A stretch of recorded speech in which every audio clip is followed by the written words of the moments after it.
Hey, welcome to Beard Guru Australia podcast, season 1, episode 2.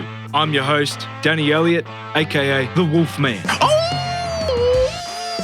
Filmed right here in Valley Sound Studios, Belcon in Canberra, Australia. On this episode, we are stoked to have such an experienced, medal-winning wrestler, the one, the only, Tristan Walters. Tristan got into martial arts, boxing, and freestyle wrestling from a very young age. He's taken home some bronze, some gold, and has since been in the music industry as a very talented bassist for over a decade. Go through Tristan's journey in sports and music, some of the two most difficult industries to pursue your dreams in. Get ready as we kick into gear with combat sports and the music industry experience with the bass ninja himself, which I'm sure many of you viewers and listeners have tried or wanted or succeeded to pursue your sports and music dreams. Let's go. Welcome to Beer Guru Australia podcast, episode 2 from season 1. We have here today with us, we have Tristan Walters here. So he's a local Australian, as his interests and achievements lie in both music and sports. Why do you choose these two sort of interests? Or why have they gravitated towards you over the years? My first UFC that I watched, I think I was about 13. So I probably started watching that before getting into music, I think. UFC, was that the first martial art thing that you saw that was really like, oh, this is pretty interesting? Yeah, well, other than movies. Yeah. Other than movies. Bruce Lee. Yeah, Bruce Lee, Rob Van Dam. No, wait, it's not Rob Van Dam. He's a professional wrestler. Well, him as well. Well, him as well. I love wrestling. What's his name? I got into wrestling before the French guy. UFC. What's his name? Jean-Claude Van Damme. Jean-Claude Van Damme. Yeah, well, I was a big fan of him. Well, we both were. Double Team was a very good movie back in the day. But in actual interest of wanting to do martial arts, was it UFC that really was like, yeah, I actually want to try and do this? It was originally, it would have been professional wrestling. Back at WWF. WWF? Yeah, I went to wrestling, PCYC in Turner. I think you came too. Yeah, I came a couple of times. And you did some boxing there as well. Early on. Yeah, that was on and off until I was about 16. There was no one else that was doing both. You had the wrestlers and you had the boxers. But hold on, so going back to when you started. Originally when I started, I wanted to be like, it was more like professional wrestling. So I was like, I want to do wrestling. Who was your top 3 wrestlers of WWF? The Rock? Yeah, The Rock, Stone Cold. The Rock came in a bit later. He was like one of the ones that came in and just like overtook everyone. It was The Rock, Stone Cold, you know, like Mankind and all that. That was the original wrestling. When I got a real interest in wanting to do it, it was when Brock Lesnar started. Right. Why? Why Brock? I just love Brock Lesnar. Yeah. And he did wrestling, like freestyle wrestling, Olympic wrestling. Did he do that before he got into the WWF? Yeah. He was like 201, his record. Did he do steroids at school? I think he did just steroids the whole time. He's just born into steroids. I think they all do steroids. Yeah, terrible at the mic work at wrestling. That's why he doesn't have that, but he's just got this fucking insane build, and he has that wrestling background. I think that kind of helped him. Yeah, I mean, he was about 300 pounds, and he did a backflip off top rope. A lot of professional wrestlers, you know, a lot of them aren't like they're not super athletes. No, basically, it's choreographed fighting. Yeah, I would say they're athletes, definitely. Kids, it's not. It's real. Yeah. It's all real. I think a lot of people shit on professional wrestling, but if you look at what they do and how often they do it. It's a performance art. And the traveling they do, the time spent on what's the road. What's his name? Doing, is it The Wrestler, the movie or whatever? Yeah. Mickey Rourke? With Mickey Rourke. Yeah, and it's like, that's what it's like. Yeah. Look at Mankind, you know, he's been doing that sort of shit. Well, he was doing that sort of stuff before he got in there. You know, he was getting blooded up and stuff. It's an entertainment. It's a performance art. Basically, what I came to think of it is like really it's like, say if you had like stuntmen, but like they were up front and center. So they can be the actor and they're doing, you know, all the fake stunts and stuff that they do in the movies. But I mean, it's entertainment. It's just, like a lot of people shit on professional wrestling, but it's still pretty, it's nowhere near as good as it used to be though. Well, they went from M to PG rating and that's when it turned shit. You can't really call it martial arts. I mean, there would be martial arts in there, right? You can't learn professional wrestling to get self-defense. No. Well, I mean, imagine that, like do a course of professional wrestling to do self-defense. It's like, well, every time you punch him, you got to stomp the ground. Yeah. There's a lot of professional wrestlers that come from like a wrestling background or, you know, there's a few from other martial arts, but I mean, you can't really call like freestyle wrestling, Olympic wrestling, that's not a martial art either, or boxing. Yeah. Because it's not from the East. Yeah, martial arts. So you saw Brock, and then we captivated the first time seeing this guy. You're like, whoa, man, this guy is something else. Yeah, I mean, I was, and so then, I started went to the local PCYC where they were doing wrestling because I wanted to become a professional wrestler. But that was real wrestling, so which was good and I enjoyed it. Did you pursue professional wrestling at all? Like, did you, even though you went there, were you like, oh, this is cool, but where else do I go to get into like sort of, if I wanted to go to WWF? Yeah. I was too young. Yeah. I didn't know. I thought I'll go do wrestling and then because they have little comps and stuff, eh? Like little divisions and stuff everywhere. Yeah, well, we went to, there's a traveling like wrestling event that they were having in Canberra there for a while. Yeah. There's a wrestler, I think he's probably still going, I think. He's called Russell the Love Muscle. They would have their little events on at the PCYC and we went to watch it once. It was actually there? Yeah, they held it there. Right. But, I mean, at that point, I was, like 13 or something. So The first time I saw UFC, the very first time my brother hired the VHS from... Video Easy or something? Yeah, it was like Video Easy or something Video Network. That. Yeah, and we watched it. And my brother and his friends were there watching it, and I was like captivated by it. And they were like, "Oh, this is shit," like whatever, because they had like Hoist Gracie, and it was like on the ground, a lot of like ground fighting and stuff, and like choking and stuff. And back then, people had no idea what was going on. Yeah, so when he came in, they were like, "Oh yeah, he's just going to get smashed." Well, people were tapping out, but they didn't know why. They're like, he was choking people out, and people had never seen it before, and so all of a sudden they're tapping out, and they're like, the commentators didn't know what was going on. Like, I don't know. Do you know how old Brazilian Jiu-Jitsu actually is? Brazilian Jiu-Jitsu is probably 60s or 70s, I think. So it came from... This is Japan. So Jiu-Jitsu... Which is more like judo. Yeah, so it's a lot of throws, less like grappling and choking. Yeah, and I think it's more self-defense oriented. It's more stand-up grappling. Yeah. So Jiu-Jitsu bastardized version into Brazil. Yeah. I'm not 100% sure of all the history of Brazilian Jiu-Jitsu, but... Series of Sheishu weekly show in jump. It's a Japanese manga. Because no one knew about it in the Western world. Not many people. When Hoist Gracie came into the UFC, which 93. Yeah, November 12th, 93. There was 7,800 people attending. Yeah. And I don't think that's a pretty big crowd for like a first thing. The very first fight was McNichol Sports, Gerard Gordo versus Telia Tully. Hold on. TKO soccer kick.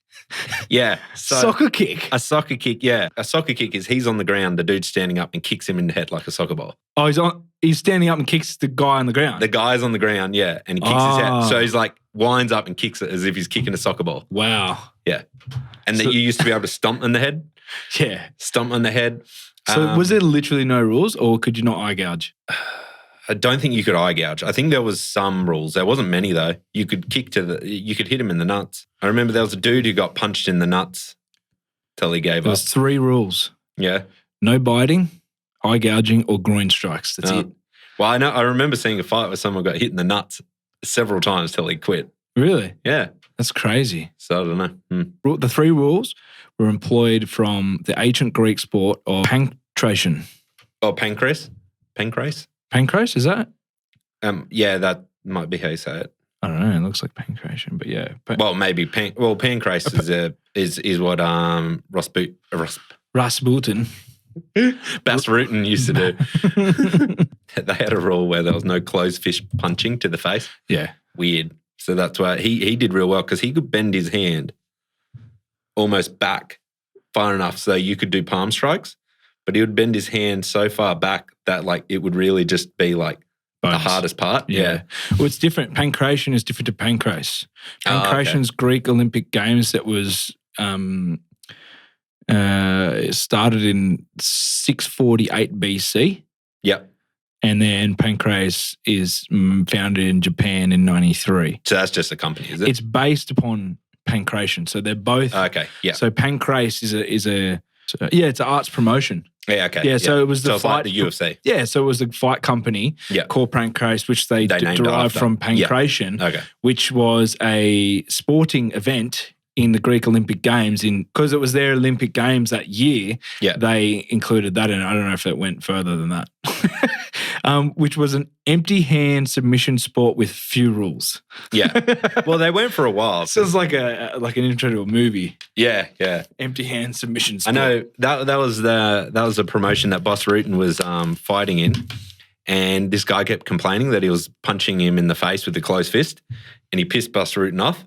So Buster Rudin started just body shotting him. He ended up splitting his liver in two. It's crazy. You can watch it on YouTube, and he's like commentating his fight when he's doing it. What bosses? Yeah, it's hilarious. It's funny, guys. You went, dude. Yeah. At this point, I'm going to kill him. He goes, at this point, he pissed me off, so now I know I'm going to split his liver.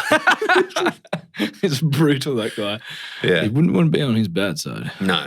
The craziest thing back then, though, right, is that even at this point now, like, they do not get paid very much. But back then, they were getting paid shit all. What's this in UFC? In all fighting, but Except in UFC, boxing. right, and you didn't get paid anything as far as I was aware unless you won the tournament, because it was a tournament, so you would have to fight several times at night, right, for a grand prize. And that was it? You got no money? That was it. I think it was like... Is that Pancrase? No, this is UFC. Oh, really? The original? Yeah. Well, it's like I was talking to Ben, who was on the last podcast, and he came to Australia to make it in rugby. And by making it in rugby, what you have to do is you have to spend 2 years training and playing. If you get into the grade division before getting picked for, or even picked for a draft into like NRL or rugby union, whatever, they get like $80 a game, and you have to go to like three training sessions a week. But the thing, even if you make it, you're lucky to compete to your mid-30s. What about, so UFC, a lot of them are leaving because of the pay. Because now MMA, mixed martial arts, is becoming a more well-known sport. It's a lot of people, like, who was the really big one that left recently? Because, he said the thing about the pay in his last fight, and then he left, and he's getting like double elsewhere. Yeah. Because when you're a B-grade UFC fighter, you're like on maybe 60,000 American, maybe 55,000 American. The payments, I'm not exactly sure how it works, but when they got in the fact that they have to be sponsored by, I think it was Nike first, and now it's Reebok, they can't then get promoted themselves. That pissed off heaps of people, eh? Yeah. A lot of fighters don't get much money, even if they're in the UFC. The one dude, a lot of guys changed, but the one dude that completely changed was Conor McGregor. I think, who was probably the highest paid before that? Maybe Silva? Ronda Rousey, I think. Ronda Rousey was first, but they were. So she was like the first female to really like take off, to actually show up Dana White, because he said it would never take off. Yeah. He actually was like, no, it's never going to take off. Yeah, he said, we're never going to have women division in the UFC. There's a video of it. And then, like, the biggest fighter was Ronda Rousey. Yeah. Conor McGregor, just because he generated, I mean, how much was that fight in Ireland? People watching. It was something insane. Oh, yeah, it was insane. I think it was the most watched broadcast sport event in like the last 5 years of that time. Yeah. Something like that. It was crazy. Well, it got to the point like it used to be back in like the peak of boxing, where literally everyone drops everything to watch a fight. Yeah. You know what I mean? The UFC, they're more so, they're now, mainly since like Rousey and Conor, turning it into like, is their personality projected now? Boxing's not really like that. Yeah. Like it's very about their, like now, like you got guys like Anthony Kiedis, he's actually interested in mixed martial arts. A lot of people that go to boxing and stuff are literally just there to be seen. Conor McGregor made it to the point where it entered into pop culture. Pop culture, that's the right word, yeah. And going on that, there's another guy who's coming in more recently, which is piggybacking, I'm not saying he's stealing, but he's piggybacking a lot of the stuff of Conor, which is Paddy, the baddie. Yeah. He's really cool. He's really funny. He's got a different approach. He's very relaxed, essentially, until someone ticks him off. And Conor was never really relaxed. I mean, that's the importance of being like a character and like being able to talk shit, and which is like what we were talking about before with Brock Lesnar. Like he could not do that. He was terrible at doing that. And that's why he had to, in professional wrestling, he had to have a manager to do all the talking for him. Paul Heyman had to do all the talking for him. Really? He could do it, yeah.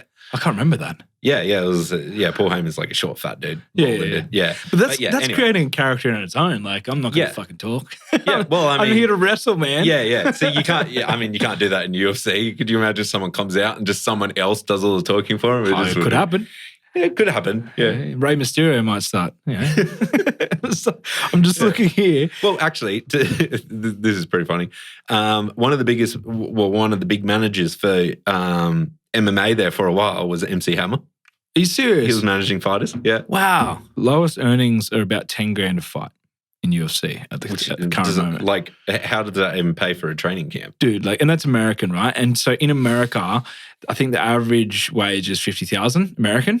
Yeah. Or no, sorry, 40,000. So they have to do, and they're probably got to pay their own training and stuff like that, right? So unless they're sponsored by a training camp, but just say they're like just starting out, they have to do like 7 or 8 fights a year at 10 grand to like live. Yeah. Pay for the training. How the fuck do you do that? I think the most anyone has ever fought in 1 year was like 4? I think it was 6 times. 6. Is that Connor? Yeah. No, that was Neil Magny. Yeah. Yeah. As far as I'm aware, he's still the person who's got the record for most fight in a year. So that's where like the guys starting out, if they got a sponsorship, they were sweet because they probably get 20 to 30 grand sponsored a year. See, I don't know how it works with the pay because they say, okay, they get 10 grand for the fight. But then I think then they get like a sponsorship pay on top of that or something. So see, the fighters usually sign a contract for a certain amount of fights for a fixed amount of money each time they step inside the octagon. The 3 tiers are low, medium, high. The lowest earnings between I misread that. Between 10 and 30 grand. Okay. Someone has signed to do fights at 10 grand because if they're sponsored for 30 grand a year and they do 10 grand fights and do 3 fights a year, they would just get by. Like sponsored, I mean 30 grand and they get all their training paid for. Yeah. And all their equipment that they have to, all their shorts and stuff. So I think that's probably where it starts. That is fucking hard. Someone's got 3 million per fight contract signed. Every fight they do, they're 3 million. Holy shit. I mean, I think Brock Lesnar was pretty high when he was fighting in the UFC. I mean, Brock, Conor definitely. I think Conor did that first. There was no one that got a million. Oh, yeah. Until maybe Ronda or definitely Conor did that sort of, broke it into a different thing because I remember that, especially that fight in Ireland, the amount of money they would have made on the pay-per-views from that was the biggest that he did. Dana said it's the biggest we've ever made. And then when people knock Conor and Dana's sort of relationship, he's like, like you've got nothing against him, but you got to understand that he's brought the most money to the UFC out of any fighter ever. Well, at one point, I know that Cain Velasquez Jr. dos Santos, that one was the highest viewed pay-per-view that they had. I can't remember where they fought 3 times. I can't remember which one it was. But yeah. Junior's in another division, in another company now, I'm pretty sure. Oh, really? I think that's what happened. I think he was the one I was talking about. Well, he went on a bit of a losing streak in the UFC. Yeah. You'll see that a lot of I feel like a lot of the old MMA fighters now try and get into boxing because that's where more money is. So these guys have got, 3 million, wow, but some boxers walk into a ring at like 10 million. Oh, easily. Mayweather, he doesn't fight for less than 50 billion. Yeah, yeah. Oh, I think he got like 500 million in his fight against Conor. Pacquiao. Pacquiao, yeah. Yeah, that was a huge fight. That was massive. You see, he had a fight. Who did he fight? But then he still hasn't paid them. But there was like a lawsuit. Floyd Mayweather fought someone, and because it was like under his promotion or something, and he didn't pay him. And he still hasn't paid him. Yeah. See, I used to love boxing as well, but it's just so hard to follow. At least the UFC, you've got a company and you can just follow the UFC, If you want to watch UFC, you follow UFC. If you want to watch boxing, it's not really promoted that well. I don't think anyway. UFC is such a brand now. It's such a I think there would be about 5% of this earth that doesn't know what the word UFC means. Like the letters UFC as a whole. When you're talking about it after a conversation with someone, I don't think there'd be many people like, "What the hell is that?" Like, wouldn't know, or you show them what it something. But I know what that is. Yeah. And associated with Joe Rogan, trained fighting his whole life, basically. Yeah, you've told me before he's done boxing, or he's obviously done jiu-jitsu, but has he done boxing? No, he did taekwondo. Taekwondo. So he competed in taekwondo? Yeah, there's video on YouTube of him. He's spinning heel kick, knocked someone out. Oh, really? What was the thing where he showing? Was he showing Koscheck or GSP, the spinning back? GSP, yeah. GSP, the spinning back leg kick. Yeah. And it's like, GSP was like, what the fuck? I think he's got the record for the hardest strike on at least he did at one point. They had this machine that would measure how hard you can hit. Yeah. And his kick was I think it was one of the hardest there for a while. I think Dana's even tried to get him to fight. Well, yeah, there was a point there. I think it was early on where they were actually trying to organize a fight between Joe Rogan and Wesley Snipes. Why? I don't know. Does Joe not like Wesley or something?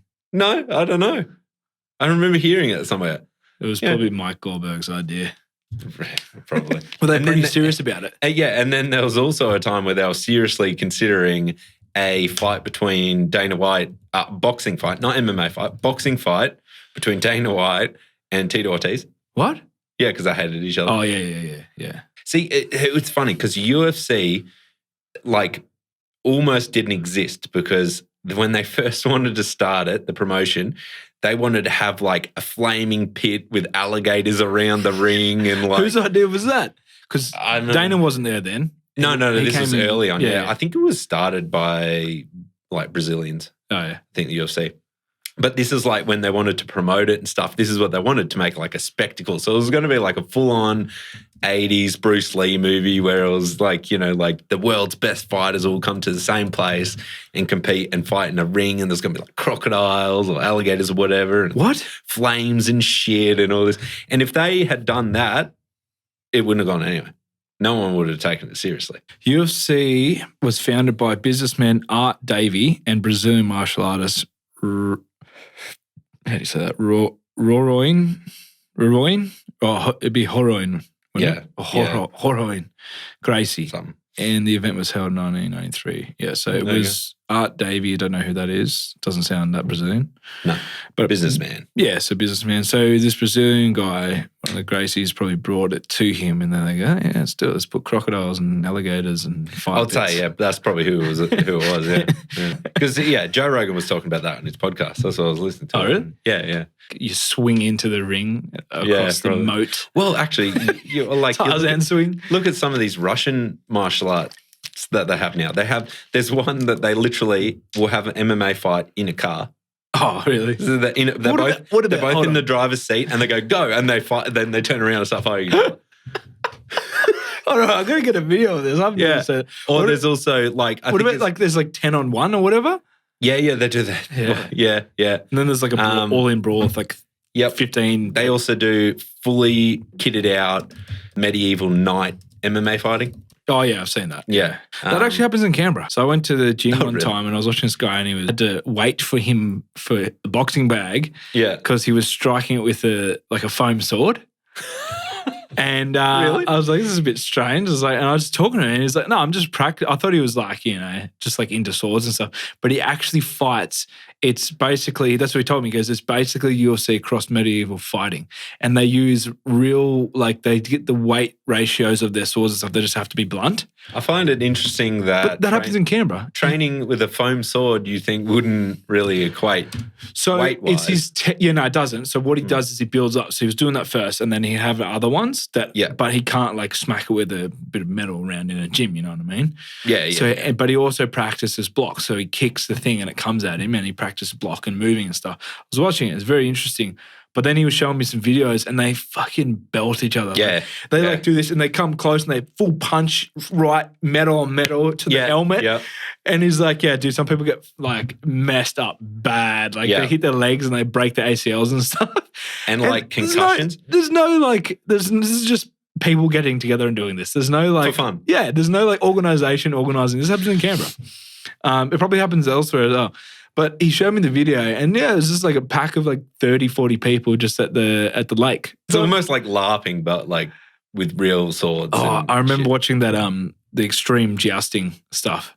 Yeah. And they're just crazy. Like they bring back jousting, but so many people died from like getting a joust jabbed through their face. It goes through their eye. It splits there and then goes straight through there. Broadsword weight. I just want to get into this a little bit. Handed broadsword weight. Yeah, 2 kilos. I thought it was much more than that. I was excited. Viking sword. That's not very heavy at all. No, they're not very heavy at all. I thought they were way heavier. There's all these fighting things and stuff, but UFC have actually turned, like if you look at the original UFCs, like let's go back to the first UFC. Well, so when I was in Thailand doing kickboxing, I remember me and Gil was sitting there, I think we were eating dinner, and that was, I think you showed me some stuff of the first ones, but they actually played them from the start while we were eating dinner, and they were like the compilation ones. So we could watch the whole first UFC 1, 2, and 3 over dinner and a little bit later with some beers, because we were like, oh yeah, look at this. Normally they play the current stuff. Like I remember there was Clay Goyder fight we saw live over there. But yeah, so... Mm-hmm. But then we saw something 1, 2, and 3, and I remember Gil just cracking up laughing because this guy came out with just one boxing glove. Yeah. So who was that? That was I don't know his name. Art Jimison. The lone boxing glove. So it was at UFC 1. It was Hoist Gracie and Art Jimison. A one-glove boxer versus a jiu-jitsu ace. That's the title of the fight. It's like from training at the gym and everything, where we would train with boxing gloves and we were training with MMA. You can get someone in an armbar so easily when they have a boxing glove on. Yeah, it's an advantage to the jiu-jitsu. How did he win? I can't remember. Was it armbar? I would be surprised if it wasn't armbar. I don't know why they thought that was a good idea. Well, so hold on. The idea behind it, because he was a boxer, right? Could still grapple and stuff with the other hand. Yep. And then he could punch. I mean, the only reason he would be doing that is so that he wouldn't break his hand, I guess. Yeah, well, that's the whole reason behind gloves. But because they didn't. That's the thing. So even just on the weekend, last weekend or this weekend, Paddy the Batty was in the fight, and he's messed up these knuckles. Yeah, totally shattered. Well, yeah, I watched that. He needs to work on his striking. Did you see that? He's a cross between McGregor, I think, just because of his sort of just that fieriness of McGregor, but he's cross between him and kind of like. But this is kind of putting him in a different place. But kind of like Big Country. Like Big Country is like just he looks like Big Country when he's not fighting. Yeah, this is the thing. He gets so fat. He doesn't care about food, nutrition, and stuff like that as much as he cares about training. Not saying but the difference is Big Country has had a way longer stint, obviously, because his body's sort of fresh. But that attitude of like he just eats like whatever he wants and stuff, but he trains hard. But he's young, so that's how old is Paddy? 27. Okay, so okay. He's been in the limelight for about a year and a half, 2 years. Yeah, I saw him in Cage. I think it was Cage Warriors. He was the champ. And then I saw one fight after the fight, he actually started vomiting up blood. And I thought, because he was like awesome and there's hype behind him. And then I thought, well, now he's going to have to retire. But he didn't. He kept going. So I don't know what the story behind that is. But I guess this kind of leads into another issue that I find with the UFC. It's oversaturated. They have too many events on. They have all the fight nights. They have all the pay-per-views.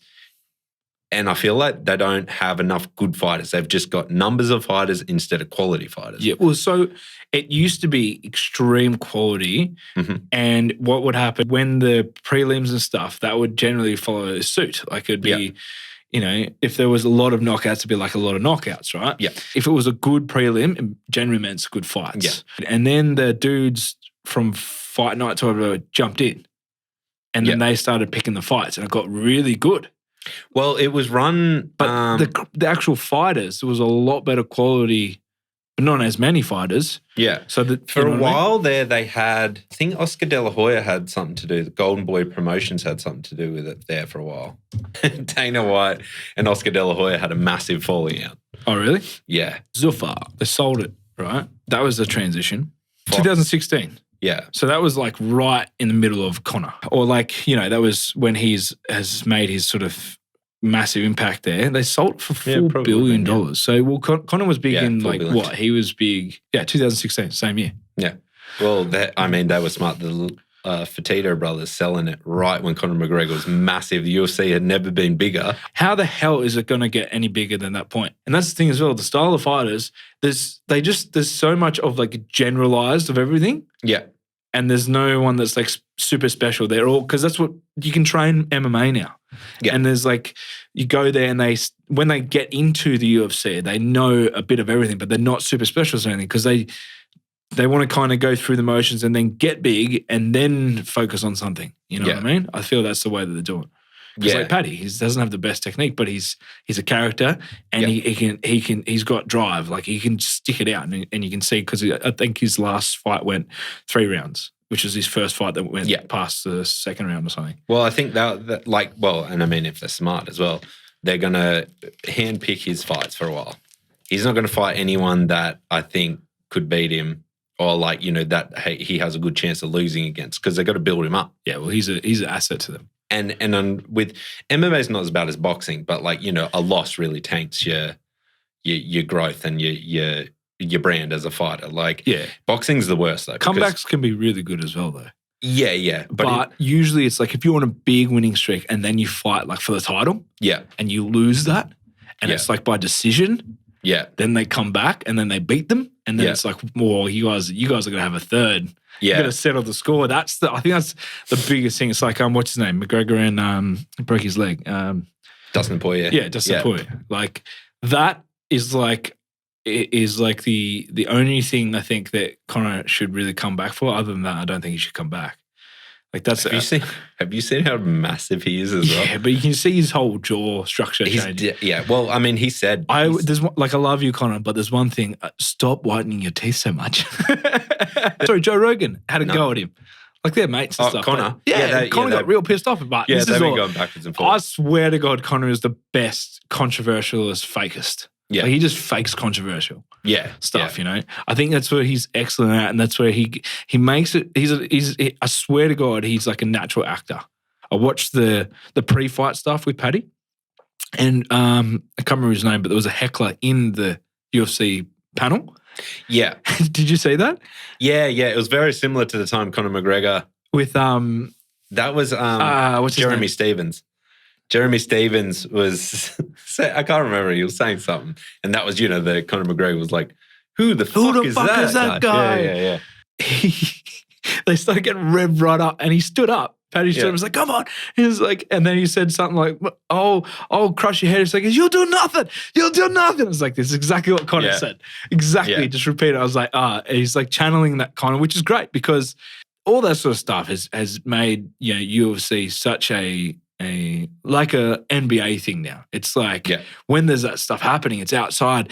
It's really bad, but at the same time, it's really good for ratings. And that's what Dana says proudly now is like these sort of things. It's like I don't encourage this stuff, but it's great for ratings. This is why, at one point you had professional wrestling when you had like Stone Cold Steve Austin breaks backstage and dumps a concrete truck on a Vince McMahon's car. It's good. And that obviously is all fake. This is drama. But it's still drama. Yeah. It's all well, good. not all of it. And not all of it in wrestling. I've watched a few documentaries and stuff, and some stuff is pretty serious. Yeah. Some of it's like pretty real though, because unless they're just keeping the facade for like 30 years later. Yeah. Hulk was hated by a lot of people, I think. Like because he's everyone like he was the face of WWF back then. And he was in WCW. He was in NWO. He was in everything.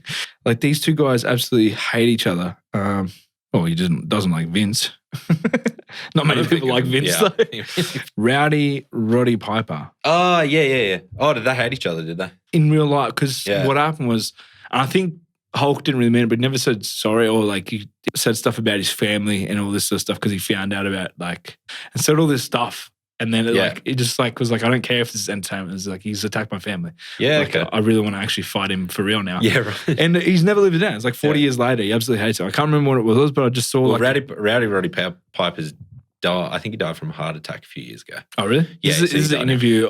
This is probably 15 years ago. But he was in that movie that I think it's called They Live. It's like a famous 80s sci-fi movie where he finds his sonnies and you can see like people, aliens. Yeah. Dude, I've seen so many of that. And that's where that line, I'm here to kick ass and chew bubblegum. And a bull out of bubblegum. Yeah. That's where that comes from. Oh, that movie? Yeah, he was in, Rowdy Roddy Piper was the main character in that movie. Yeah. Oh, that's right, yeah. He was in Always Sunny. He was the guy that was like, the wrestler that they hired, and he was like harvesting like nuts. And he had like a bucket of like acorns or something in his car, and they're like, "Is this dude living out his car?"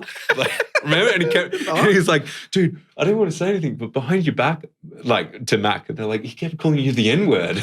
It's like, so have you seen this chick, the Aussie boxer, the blonde bomber? Have you seen? Yeah. So, Ebony Bridges. Yeah. She's doing like essentially what Ronda Rousey did for fighting, but she's doing it for boxing and she's Aussie. That girl that she fought, apparently Bridges looked up to a lot, but it was like really saddened by the fact that she was like judging her by her looks, I guess. Giving her so much, so she was just dissing her, just disrespect to try and get in the head. Yeah. I reckon she's massively intimidated by her. She's not like Rousey being like the bad girl. She's actually just like, I don't know, she's bringing this name forward for it. And I think the whole aspect of women's sports, like there's not enough exposure and stuff. And boxing is like what you're saying, it's just the most overexposed sport. Yeah. And basically, and there's so much like... But there's so many different promotions in boxing that it's like, There's no one company that they're all under. They put on an event, and then that's why they get paid so much. But do the women get paid? That's the thing I'm interested. I have no idea. Probably not, because Ebony Bridges is selling her bathwater on OnlyFans. I did see that. So, I mean, she's a very tongue-in-cheek person, so it's probably just all for the fun of it, and she can make extra money on OnlyFans because she's good-looking. But the thing is, I was thinking about this. I was like, is there money in it, or is she doing it to expand her... Like, not she didn't have OnlyFans, but maybe she loves boxing, but doesn't care, but there's not much money. But bringing up to level now that she's got OnlyFans because she's got a really big name, that's what's gonna make her money. Well, I imagine she's making quite a bit in boxing. That's what I'm trying to look for. It'll be a lot more than MMA, at least, anyway. So what has it got her dating? How much she spends on a date? She's making a fortune apparently from this bathwater. Well, the thing about boxing as well is they can get sponsorships from anyone. That's UFC can't. Yeah, that's bad. Yeah. So she can be sponsored by, because I think she was sponsored by the lingerie she was wearing. Yeah, that company sponsored it. Yeah. Well, she's worth between 700 and $1 million. So that's not that much for a world-class boxer. No. Yeah, not really. It's probably about the same as the sort of B-grade UFC stars now. But for a male boxer in the top ranks, that's terrible. You can get, like, when you start out in amateur boxing, some amateur boxers get like $30,000 for their fight. Oh, like when they first start pro or amateur? Or like amateur, I think boxing, they still have to wear headgear and that. No, like when like a starting a pro. Yeah. Like, be like not televised probably. Yeah. You know what I mean? That sort of stuff. But they're paid like, 20 to 30 grand for the fight. Win or lose. Yeah, that's insane. It's crazy. So I remember when I was getting into when we started doing training at Phoenix there for when we told my mom, I was like, no, you should do boxing because even if you go into, I was like, nah. So even if you go into low level, I looked it up. You know, back then it was probably like 15 grand or something, which is the first pro fight you can get into. Yeah. And that's like not televised or anything. I'm like, what? Yeah.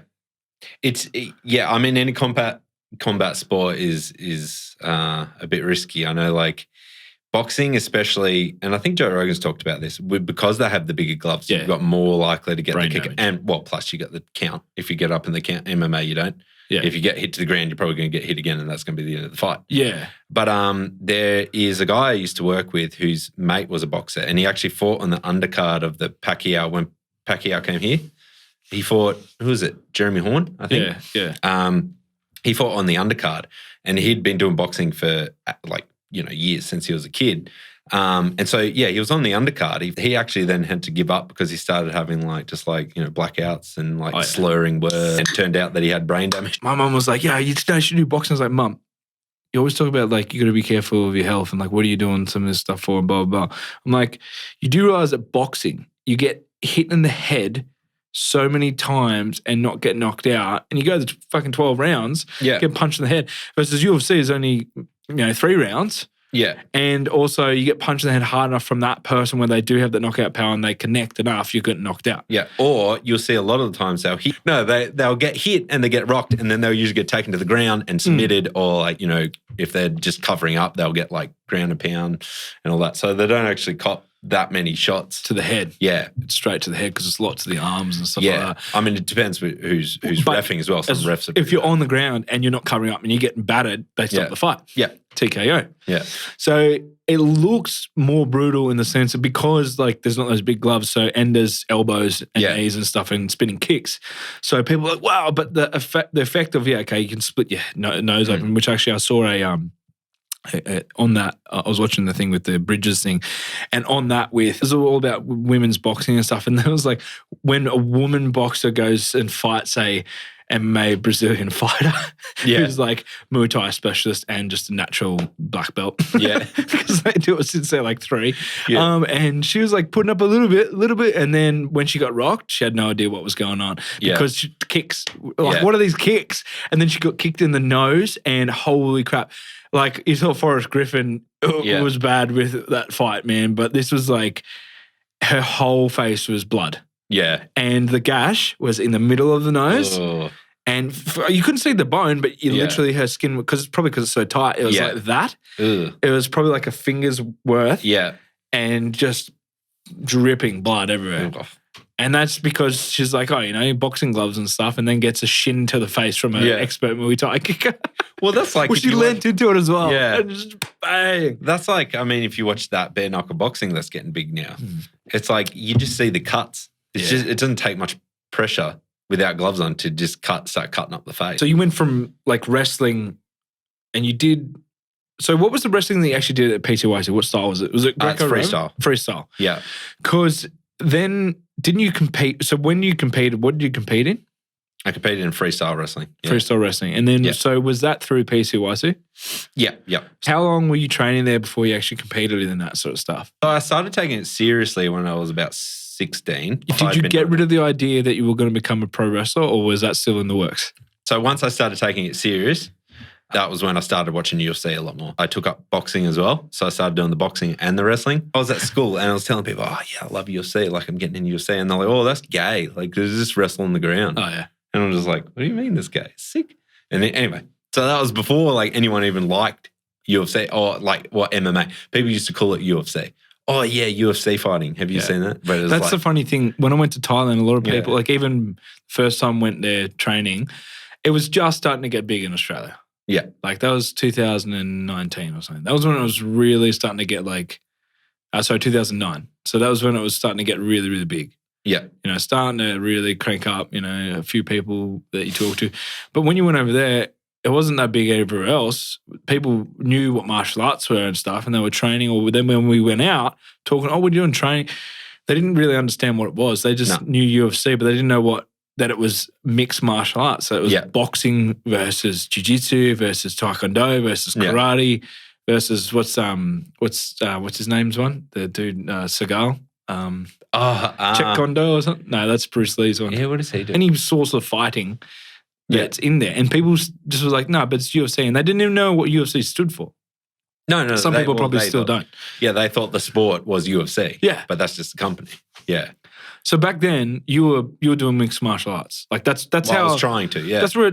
So a lot of trainers for, even recently in 2009 and stuff, more so than like way back in the 93 to 94 era when the first ones were on. Yeah, like the way that you would have to get into it is you'd probably just get into a type of martial art. Like maybe they wanted to do boxing, they do it. They don't go that great in boxing. I'll take up jiu-jitsu. I got both of them. Oh, what, you mean you can put them together? Yeah. And then that's what Bruce Lee did. He was the first person to start mixing martial arts together, which was he invented his upon. Own. Yeah. So especially in their culture, Yeah. Like it's a sacred art. Yeah. Like you watch some of his movies and he'll like Enter the Dragon, but he does like an armbar, goes to the ground, like does an armbar and stuff. And it's like, no one did that back then. Well, like in the West at least. It's not karate. What are you doing? Yeah, I know. Yeah. So, and they had old school MMA gloves on in one of his movies. He's got like actual, but it's like got the padded fingers as well. So it's not all the fingerless ones. So where did that come from? Some martial arts must use those gloves for something, unless he made them. I don't know.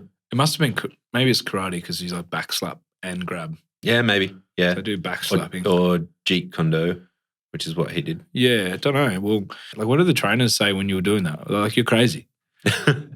No, they were both, they were happy. It was just splitting the time. My wrestling coach I don't think my wrestling coach was real impressed because I was only doing wrestling like 2 days a week. That's what I mean. Like they're like, oh, what's this attitude you're doing? Man? Why aren't you committing to us? That sort of thing. Like you're crossing over to the dark side. Boxing, what the fuck's that? Yeah, well then I was starting to drift a bit more towards boxing. But then my boxing coach Why did you want to do, because you did wrestling for so long? I think because I was doing wrestling for a while, So hold on, by the time you started boxing, did you do any comp wrestling beforehand, before boxing? No, I hadn't done the first comp yet. So it wasn't like you did too much of wrestling. No. You just want to add boxing.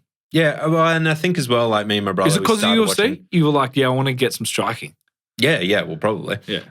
But also me and my brother, we were starting to watch all the Friday night fights on ESPN, the boxing fights as well. So I was watching UFC and I was watching boxing then as well. It's a hard sport. Like but boxing's fun. It's fun. It's like, and I think it was different too. But our boxing coach ended up leaving, so then I just started doing wrestling, and then that's when I started competing. So then you stopped doing boxing when they left.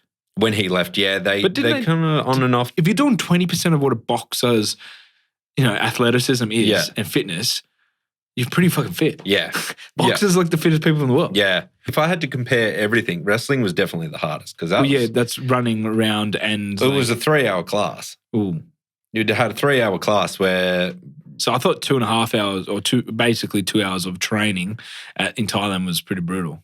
Yeah, well, yeah, wrestling's 3 hours. The thing with like grappling is it's so much more fitness needed than you think. It's different. It's this endurance strength, right? Once you burn all of that out and you got lactic acid in all your muscles, not just your legs. Well, it's funny. Fucked. Yeah, you see someone who comes from like the Muay Thai, who's like one of the high level, in the gym. And then they just gas doing jiu-jitsu. It's different. But then it will be the same. You'll have someone from jiu-jitsu go to do Muay Thai and they gassed. So you competed in freestyle wrestling. Oh, so the Oceania thing, how did you get there? I think I got bronze there. Bronze medal. So they give you medals for tryouts? No, you got to. So you have to win. So hold on. So you said it was a tryout. So was it a tryout and then if you went. So the Oceania tryout. So you'll compete in that. If you win or not, but then they usually will pick people from that to then move and compete. The best will compete again to then find the best to then go to the Olympics. So you won the tryouts. You got in? Well, yeah, we went to the tryouts. I think I got a bronze medal for it, but because I was only 17 at the time, so I don't know. So what do you mean? I don't understand. You got a bronze medal. Yeah. What does that mean? So I won. So it's like the Olympics, you have bronze, silver, and gold. Yeah. Yeah, so I won, but I think in the tryouts, you won bronze. Yeah. So, for under 18s or something. Oh, yeah. Because I was 17 when I was doing wrestling back then, yeah. So youths or something, not adults. I wasn't the adults there. Yeah, okay. Yeah. So you won a medal at the Oceania for wrestling. And then, so that was that your peak of wrestling, essentially? Australian Cup. So I won gold. So what's the Australian Cup? It's just a competition that they have, the Australian Cup. Yeah. So it's like is that not just PCYC? No, that's the whole Australia. But still a cool accomplishment, right? And so was that after the Oceania? Yes. So that was your peak, it might have been my last wrestling comp I went to. So you won these medals and stuff, and then what happened? Where was the transition out of that to not doing wrestling anymore? Did you do Did you do martial arts after wrestling, like immediately straight into jiu-jitsu? No. So at that point, they had moved to Charnwood, which is like 5 minutes from my house, and then they were moving from there to Woad and Tuggeranong. No, it was Tuggeranong. Which is for viewers that aren't in Canberra, it's like 40 minutes maybe, sometimes drive, maybe 50 minutes some bad times. I mean, half an hour to 45 minutes. Yeah, it's peak hour when it was on. It was which in the evening, Canberra, for the Sydney viewers, is terrible. Yeah, which terrible. They're like, what? We wait 2.5 hours some days each way. But it was at that point where we were starting our band as well. Right. So it was kind of moving more into music. Because we did music prior to that. That was how we got. It started, was it like the Red Baron? Red Baron. So you're talking 2007. Must have been. No, because I was... You would have been 18. Well, yeah, because I was at the gym on my 18th birthday. Which gym? At the PCYC training. Right. Yeah. So it would have been 2008 then. Roughly. When you stopped wrestling. Because I didn't drink I didn't start drinking again until I was like 19. Yeah. That's when then we started going. So it would have been the end of 2008 or something. Just before I was 19. You weren't training at Phoenix while you were training at PCYC? No. So you went, and as well as when you're younger, I think I started really getting into UFC heaps and I wanted to do Muay Thai. Yeah. Because I watched it and then, I was like Chuck Liddell, I think, got you into this. Yeah, well, I was like, wanted to do striking. Yeah. More so, and I would like boxing and stuff. But I think, watching Chuck especially, he was the first guy that I was watching. I was like, this is so unorthodox. Like, what is this guy doing? He's punching people going backwards. Like, this is awesome. Like, how does he? And then found out that a lot of his striking comes from Muay Thai. Yeah. And his stance and stuff like that is very, all that sort of stuff. But the interesting thing is that Chuck Liddell was a competitive wrestler. Yeah, but he was a kick-ass wrestler. Like that's the thing is like he's a very good wrestler. That's why like these sort of guys, like he's not really an all-rounder. He can like wrestle and he can throw down. He can do, and he's not like super Muay Thai. You know what I mean? Yeah. Like he wasn't super. Well, this is why he was so good, because he was so good at wrestling, but then so good at striking, but that his wrestling defense was so good that people couldn't take him down. And then I got bored because it was like people that have no idea about any martial art going in, and then like you have to be, and they're like, nah, dude, you know too much. Like, calm down. And you're like, what? Yeah. I want to like compete, I want to get competitive about this because I've been doing it for a while. And it's like what Robbo did at his sound engineering course. Like I did the start of it as well, but he was like, when it got into it, it was like, okay, now we're going to start doing, recording. It's like awesome. Yeah. It's like, this is Windows. This is the start. This is like search bar. Yeah, that's right. This is Microsoft Word. Yeah. It's like, don't go to Microsoft Press Word. the on but button. if you do go into Microsoft Word, this is how you close it. Like it was like that. Yeah. It was like, this is how you, so they do all this like tricky stuff and they go, they're good. They learn some, spinning techniques and stuff, and they learn some grappling techniques, they learn some basic, submissions and stuff. And then they just keep training those over and over and over again. And they're just very broad. When people start getting into MMA, they learn a bit of that and they get bored. And they learn a bit of that and they get bored.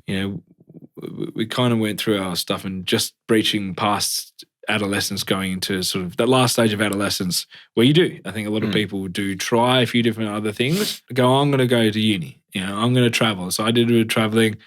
You were doing so dedicated to wrestling, and then that phase kind of dissipated. What was the actual like dissipation of wrestling? Because just because I'm moving? Well, that was the point where we were getting a lot more like into the band. Yeah. And I think so. It was kind of like at the point where it was like music or sport, because like I was all in for wrestling, but then music was coming up and I was kind of like leaning more that way. And then when they moved to Tuggeranong, it was kind of like, well, is that a sign? Yeah. So, was it that as well as you had these two big achievements and you're like, well, what else can I do? That amateur sporting world, like that's pretty high achievement, right? Yeah. For that, by the sounds of it, for wrestling. And then it's like, well, what else? It was probably like almost like a limbo sort of thing. You were dedicated to wrestling, but at the same time, your next stage wasn't like, what do? You just go to another comp, maybe win another gold, Yeah. Yeah. And then they moved and they're like, oh, well. It would be like trying to, I guess, training to get to the Olympics. I was still pretty young at that point. I guess if I had picked that route and dedicated to it, maybe, who knows? Yeah. So, but is that something that I really wanted to do? I wanted to do MMA. I didn't really want to go to the Olympics. Definitely for me, there was this big jump. I can see myself being a musician somehow, right? And if we let it slip now and don't put a lot of effort forward for a couple of, like a year or two, I can definitely see a lot more chances of doing it now, right? And I remember saying that to you and you're like, yeah, okay. And I think that whole them moving, I can't remember the whole thing, but it sounds like that whole thing of PCYC moving away and you won your gold and stuff and you're like, what do I do now? And then having this thing, well, we'll try this. It's interesting with when we first had our first attempt, because we did music. Red Baron.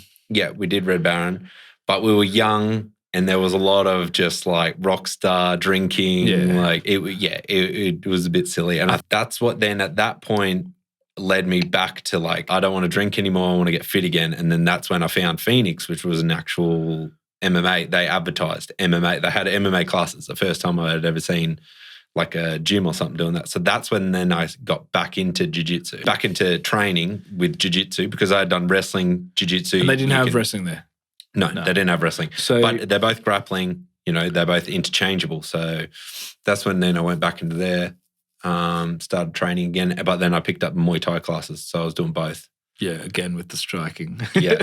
Well, I did the most classes when I was there than anyone else. I only won the one comp in jiu-jitsu, went to several, but jiu-jitsu's harder. You lose one fight, you're out. So it's just elimination. Pretty much, yeah. Yeah. So you don't get another It's very chance. Brazilian, like fight to the death. Yeah, pretty much, yeah. Because that's what Brazilian Jiu-Jitsu basically was invented for, to stop people killing you. One of the fighters from the gym fought and got knocked out. And I remember our coaches, they just looked pissed off. You saw the other team go into the ring. So they could go in the ring, but they didn't go in. They just looked pissed off and they didn't go check a fighter or anything. I think it was pretty bad. It's a bit, yeah. So we lost interest that way, and then we still had the music going. We got out of that and we actually went pretty balls to the wall with music. what we were doing at the gym, we then just transferred over to music because we were jamming like 5 nights a week. Yeah, 4 hours a day, pretty much. Every day. Well, 7 days a week because we were doing on weekends. It was almost a full day. I remember we'd get there, jam, we're like working on songs. You'd have like 3-4 hours, and we come in, we have coffee, and like we're all like talking all that, and then I better get it back out of the garage and go. It was just like we'd just transferred the dedication to one to the other. I had those experiences in Thailand and did pro fights. It was in the stadium and stuff like that. Just before that, we played in Sydney, won the fight and got reactions. Second round knockout, spinning back fist. I was like, this is a great story to tell for the rest of my life. All this sort of stuff. But the feeling I got with, I think it was about maybe 200 people, maybe 180 people max at the Lansdowne Hotel, that they were listening to our songs and getting on. And afterwards, I felt more happy with that than there was probably about maybe 1,200 people, 1,000 people watching me at this fight, and every single person was great. Like they weren't just being like a leech. They were actually like, dude, I watched that. And some people were like, the technical stuff, dude, your technique is excellent, but all this sort of stuff. But that's great. But just having people just slur drunken words like, you guys rock or something. Same thing as like, I think the transition now, I really want to try music and see where it goes. We did that at Lansdowne. We had these fans that we never got in Canberra. Like we had a few people here or there, but every person at that pub reacted really positively and really got into it. And I think that was the difference, knowing that on such a smaller scale. Imagine if there was 1,000 people there. That feeling which bands do get all the time. Well, we were like gung-ho. We're like, let's try and get tours. Let's try and record, all that sort of stuff. We were all in it. Yeah, because I think the difference is that you're getting recognition for something that you've created. You've created it from nothing. Yeah, you've made it. Yeah, and people are like, oh, that's good, and you're like, that's a cool feeling. Like what you said, we implemented the similar things from the discipline. The dedication, and the patience would be another one, and also vision, like figuring out what was ahead of us and how we would tackle this and what we would need. You have to have a lot of training. You have to have fitness. You have to have the skill set. You have to have the discipline. And then you also have to have like bravery. You have to have all these sort of things. It's very similar in music. You got to get up on a stage in front of people. Yeah, that's brave. You got to do that. Some people can't do that. You got to have confidence. That's the number one thing in martial arts and music. So we've done all the early stuff previously. We learned how to play. We did some covers, then we went through and we did originals. And I think what was the memory that you remember the most about writing songs that really kind of you're like, no, this is definitely like making me feel good, like what training was doing. Because it's hard. It's not easy, and it can be like some people be like, oh, this is shit. A bit of drama and stuff that went on. Yeah. But I think what was that thing that really like you like, in the making songs that makes you go like, nah, this is cool. I like this. Making songs? Yeah. What's the funnest thing about making a song? I think making songs that like you want to listen to. I think like, for instance, one of our songs, Stoned Age, that we made. It's a song that we had like a very rough idea of another song that we're like, that's a cool way of like structuring a song.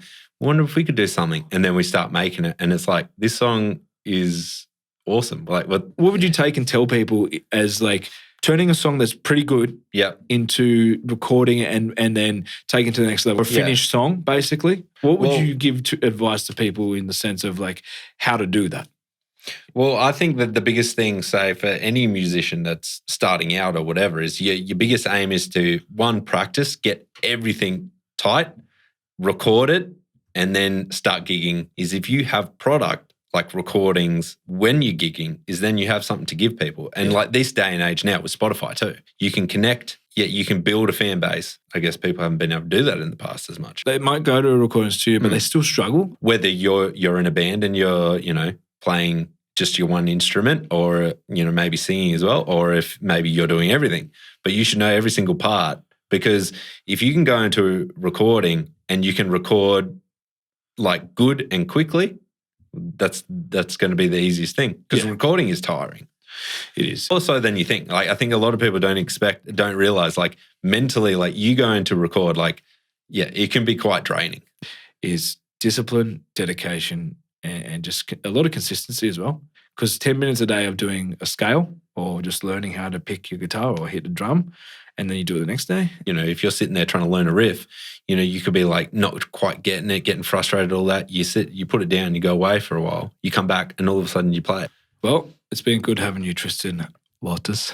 I think we might wrap it up there. But yeah, is there anything else you want to say to wrap it off? Keep your dreams alive. Keep your lives a dream. So this has been Beard Guru Australia. I'll talk to this one. This has been Beard Guru Australia podcast. We're going to have to love you and leave you. We're here recorded at Valley Sound Studios in Canberra, ACT, Australia. Peace out. Not gonna work. Like, subscribe, follow us on Facebook and YouTube and Instagram and TikTok.